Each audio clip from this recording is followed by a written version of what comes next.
కేంద్ర ప్రభుత్వ పథకాలను ప్రజలు సద్వినియోగం చేసుకోవాలని బీజేపీ మండల అధ్యక్షుడు శ్రీనివాస్ కోరారు. సిద్దిపేట జిల్లా నార్రోపేట మండల కేంద్రంలో నిర్వహించిన మీడియా సమావేశంలో ఆయన మాట్లాడారు. కేంద్ర ప్రభుత్వ పథకాలపై గ్రామాన అవగాహన కార్యక్రమాలు నిర్వహించనున్నట్టు తెలిపారు.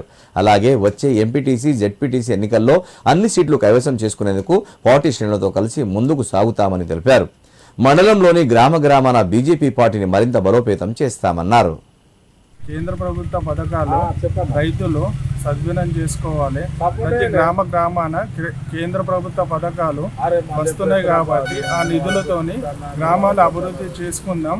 రాబోయే తరాల్లో ఎంపీటీసీ మరియు జెడ్పీటీసీ స్థానాలను గ్రామాల నుంచి మండల స్థాయి వరకు బలోపేతం చేసి సెంట్రల్ నిధులతోని గ్రామాలను అభివృద్ధి చేసుకుందామని రాబోయే ఎలక్షన్లో తప్పనిసరిగా బీజేపీని ప్రతి గ్రామాన బలోపేతం చేస్తానని మనస్ఫూర్తిగా కోరుకుంటున్నాను.